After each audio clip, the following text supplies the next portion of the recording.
సహజీవనం చేస్తున్న వ్యక్తికి ఆటో కొనిచ్చేందుకు కన్న కొడుకే అమ్మేసిందో తల్లి. అధిక ఘటన కామారెడ్డి జిల్లాలో జరిగింది. కామారెడ్డికి చెందిన బూసా లావణ్యకు నర్సింహులు అనే వ్యక్తితో 5 ఏళ్ల క్రితం వివాహమైంది. వీరికి ఒక బాలుడు పాప ఉన్నారు. కొంతకాలం క్రితం నర్సింహులు అనారోగ్యంతో మృతి చెందగా లావణ్య స్థానికంగా ఓ బట్టల దుకాణంలో పనిచేస్తూ పిల్లలను పోషిస్తుంది. ఈ క్రమంలో లింగపేట మండలం పర్మల్ల గ్రామానికి చెందిన చాకలి సాయిలు అనే వ్యక్తితో లావణ్యకు వివాహేతర సంబంధం ఏర్పడింది.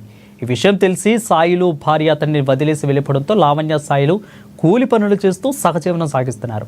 అయితే ఆదాయం సరిపోవడం లేదని ఉపాధి కోసం ఆటో కొనిద్దామని ప్లాన్ వేశారు. ఇందుకు డబ్బులు లేకపోవడంతో లావణ్య తన కొడుకు నిఖిల్ను విక్రయించేందుకు సిద్ధమైంది. ఇక పర్మల్ల గ్రామానికి చెందిన నసీమా అనే మహిళకు 50,000 రూపాయలకు బాలుని విక్రయించింది.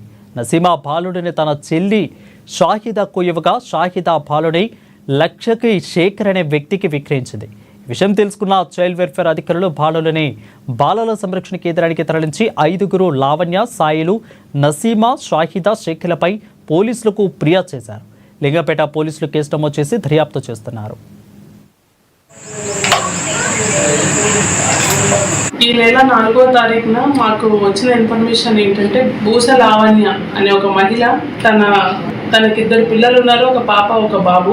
బాబు వయసు 5 సంవత్సరాలు, పాప వయసు 4 సంవత్సరాలు.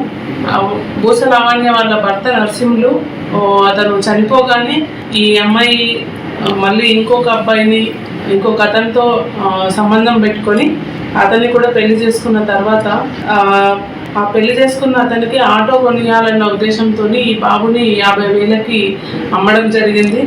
50,000కి అమ్మేసి మళ్ళీ రెండో అతనితో తన సంబంధం కొనసాగుతున్న క్రమంలో అతనికి ముందుగానే ఒక భార్య ఉండడంతో ఆ భార్య వచ్చి గొడవ పెట్టడంతో ఈ అమ్మాయి మళ్ళీ రోడ్డు మీదకి వచ్చేసింది. ఆ తర్వాత ఈ మొదటి భర్త ఎవరైతే ఉన్నారో అతనికి సంబంధించిన ఆస్తి ఇల్లు కోసం వారసుడు కావాలన్న కట్టడి వాళ్ళ అత్తమామలు నిబంధన చెప్పడంతో ఈ అమ్మాయి ఆ బాబుని అమ్మేసిన బాబుని తిరిగి మళ్ళీ వెనక్కి తీసుకొచ్చుకున్న క్రమంలో వాళ్ళు ఇవ్వకపోవడంతో పోలీస్ స్టేషన్ ఆశ్రయించింది.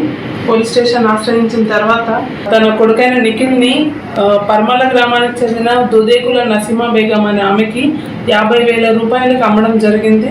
ఆ 50,000 రూపాయలు తీసుకొని ఆ పిల్లవాడిని కూడా తీసుకొని ఈ సాహిదా